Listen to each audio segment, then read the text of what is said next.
Hello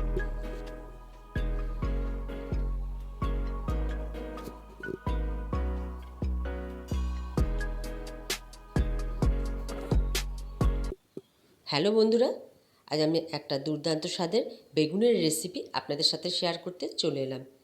বন্ধুরা, এই সময় বাজারে ছোট ছোট কচি বেগুন প্রচুর পরিমাণে পাওয়া যায়। আমি আজকে সেরকম ছোট বেগুন দিয়ে আজকের রেসিপিটি করেছি সর্ষে বেগুন বা বেগুন সর্ষে। খুব সহজ পদ্ধতিতে এই সর্ষে বেগুনের রেসিপিটা আমি কিভাবে করেছি সেটাই আজকে শেয়ার করছি আপনাদের সাথে। আমার চ্যানেলে যারা নতুন বন্ধু আছেন, এখনও যারা আমার চ্যানেলটাকে সাবস্ক্রাইব করেনি, তাদের কাছে অনুরোধ রইল চ্যানেলটা সাবস্ক্রাইব করে পাশে থাকবেন, দেখতে থাকুন। এই রেসিপিটা করার জন্য এখানে আমি অনেকগুলো ছোট ছোট বেগুন নিয়ে নিয়েছি। আমি এই সবগুলো বেগুন দিয়ে করব না, এখান থেকে আমি 6টা বেগুন নিয়ে নিলাম। দেখুন, বেগুনগুলোকে এইভাবে কাট লাগিয়ে নিয়েছি। আর একদম ফ্রেশ কচি বেগুন হলে এই রেসিপিটা কিন্তু খেতে বেশি ভালো লাগবে। সমস্ত বেগুনগুলো নিচের দিকে একটু কেটে চিড়ে নিয়ে 4 ভাগ করে আমি কাট লাগিয়ে নিয়েছি। এরপর আমি লবণ আর হলুদ দিয়ে খুব ভালো করে বেগুনগুলোর মধ্যে মাখিয়ে নেব। এইভাবে আগে থেকে একটু লবণ হলুদ মাখিয়ে রাখলে বেগুনের ভেতরটা বেশ নরম হবে আর ভাজার সময় খুব তাড়াতাড়ি ভাজা হয়ে যাবে। আর বেগুনের ভেতরে যদি একটু লবণ ঢোকে তাহলে খেতেও কিন্তু ভালো লাগে। দেখুন, বেগুনগুলো হলুদ আর লবণ খুব ভালো করে আমি আগে থেকে মাখিয়ে রেখে দেব। আর এই রেসিপিটা গোটা বেগুনে করলে বেশি ভালো হয়, তাই জন্য আমি এরকম ছোট ছোট গোটা বেগুনে করেছি। আপনারা ইচ্ছা করে আরেকটু বড় বেগুনেও করতে পারেন। শীতের সময় এখন বাজারে সব বেগুনই কচি। খুব ভালো করে এভাবে আমি ভেতরে লবণ আর হলুদ আঙুলের সাহায্যে লাগিয়ে দিচ্ছি। আপনারা ইচ্ছা করলে এখানে ঝাল শুকনো লঙ্কার গুঁড়ো ব্যবহার করতে পারেন লবণ হলুদের সাথে, কিন্তু আমি করিনি, শুধু লবণ হলুদ দিয়ে মেখেছি। এটা একটু রেস্ট থাক। এদিকে আমি রান্নার জন্য গ্যাসে কড়াই চাপিয়ে দিয়েছি, তাতে সাদা তেল দিয়ে দিয়েছি। খুব ভালো করে তেলটা আমি আগে গরম করে নেব। তেল গরম হয়ে গেছে, এবার এক এক করে লবণ হলুদ মাখানো বেগুনগুলো ভেজে নেব। আমি এক সাইজের বেগুন নিতে চেয়েছিলাম, কিন্তু একটা বেগুন আমার একটু বড় হয়ে গেছে, তাতে অসুবিধা নেই। কচি বেগুন খুব ভালো করে বেগুনগুলো আমি ঘুরিয়ে ফিরিয়ে আগে ভেজে নেব। খুব বেশি পোড়া পোড়া করে ভাজার প্রয়োজন হবে না, কেন এটা আমার রান্নার সময় অনেকটাই আরও সেদ্ধ হয়ে যাবে। দেখুন, এইভাবে ঘুরিয়ে ফিরিয়ে আগে বেগুনগুলো ভেজে নিচ্ছি। এরপর বেগুনগুলো কড়াই থেকে তুলে রাখছি। বাকি যে 3টে বেগুন আছে সেটাও আমি এইভাবে ভেজে নেব।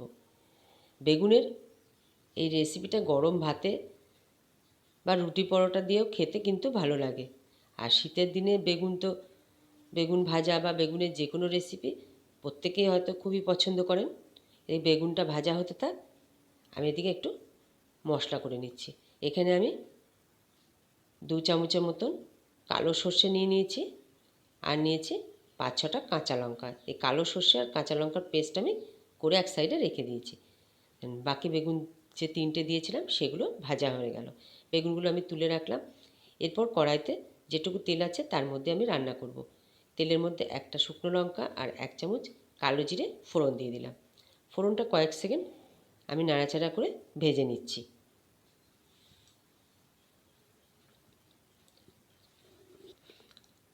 ফোড়নটা ভাজা হয়ে গেল।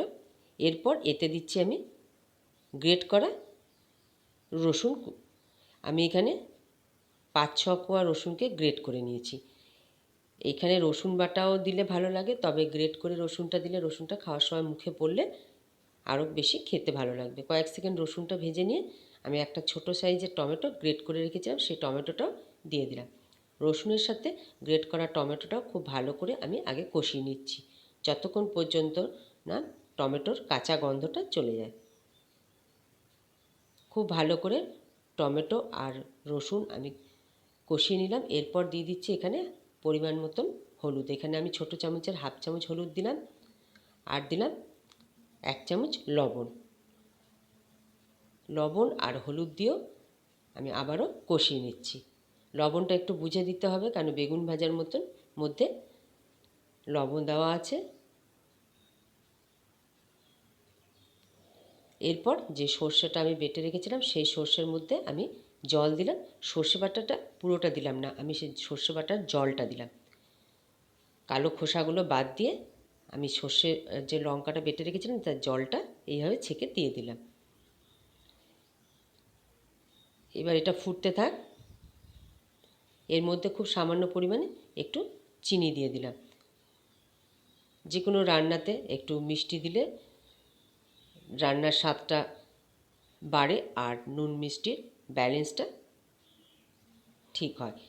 এই ঝোলটা ফুটতে শুরু হয়ে গেছে। আমি যে বেগুনগুলো ভেজে রেখেছিলাম সেগুলো এবার ঝোলের মধ্যে দিয়ে দিচ্ছি। এই রান্নাটা বেশি ঝোল হবে না, একদম মাখো মাখো রান্না হবে, সেই বুঝে ঝোলটা দিতে হবে। খুন্তির সাহায্যে খুব ভালো করে ঝোলের মধ্যে বেগুনগুলো চুবিয়ে আমি ঢাকা দিয়ে রান্না হতে দিলাম। দেখুন আমি 2 মিনিট পর ঢাকাটা খুলেছি, বেগুনগুলো কতটা সেদ্ধ হয়ে গেছে। এই সময় বেগুন তো খুবই কচি, তাই জন্য বেশি রান্না করতে খুব বেশি সময় লাগে না। খুব কম সময়ের মধ্যে বেগুনের এই দুর্দান্ত রেসিপি কিন্তু অসাধারণ খেতে লাগে গরম ভাতের সাথে। আমি আজকে এটা সর্ষে দিয়ে করেছি, এটা পোস্ত দিয়ে করলেও খুব ভালো লাগবে। দেখুন অনেকটা ঝোল শুকিয়ে এসছে। এই পর্যায়ে আমি দিয়ে দিচ্ছি একটা টমেটো, আমি এইভাবে লম্বা লম্বা করে কেটে রেখেছিলাম, সেই টমেটোটা দিয়ে দিলাম। আর দিলাম 4-5টা চেরা কাঁচা লঙ্কা। টমেটো আর লঙ্কা দিয়ে আমি আবারও কিছুক্ষণ ফুটিয়ে নেব। এই রান্নাটা প্রথমে আমি সর্ষের তেল ব্যবহার করিনি, আমি সাদা তেল ব্যবহার করেছি। পুরো রান্নাটাতে আমি সাদা তেল দিয়ে করেছি। আপনারা ইচ্ছা করলে এটা পুরোটাই সর্ষের তেল দিয়ে করতে পারেন, তবে আমি বেগুনগুলো সাদা তেলে ভেজেছিলাম বলে ওই কড়াইতে যেটুকু তেল ছিল তার মধ্যে রান্নাটা করে নিলাম। তাই জন্য আমি এখানে 2 চামচ সর্ষের তেল দিয়ে দিলাম। সর্ষে বাটার যে কোনো রেসিপিতে নামাবার আগে যদি কাঁচা সর্ষের তেল দেওয়া হয় তাহলে কিন্তু সেই রান্নাটার স্বাদটা আরও দ্বিগুণ পরিমাণে বেড়ে যায়। দেখুন সর্ষের তেল 2 চামচ কাঁচা সর্ষের তেল দিয়ে আমি আবারও একটু ফুটিয়ে নিচ্ছি। আবার ওপর থেকে একটু ধনেপাতা কুচি ছড়িয়ে দিচ্ছি। সর্ষে বেগুন আমার একদম রেডি। একটু নাড়াচাড়া করে ফুটিয়ে নিচ্ছি। এবার আমি গ্যাসটা বন্ধ করে দিলাম। দেখুন 2 মিনিট আমি স্ট্যান্ডিং টাইমে রেখে দিচ্ছি।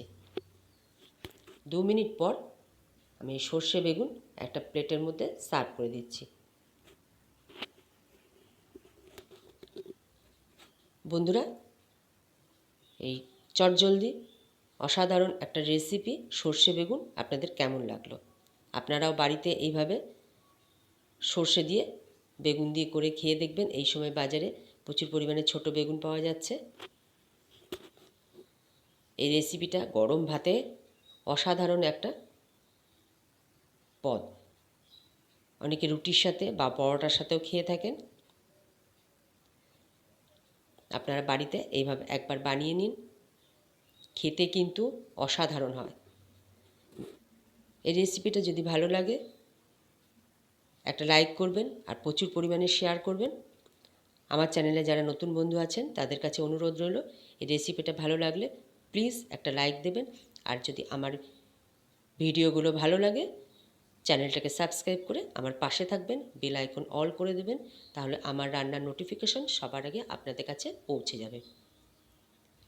পুরো ভিডিওটা দেখার জন্য অসংখ্য ধন্যবাদ। দেখা হবে অন্য কোনো রেসিপি নিয়ে পরের ভিডিওতে। ভালো থাকবেন, সুস্থ থাকবেন। আজ এখানেই শেষ করছি। নমস্কার।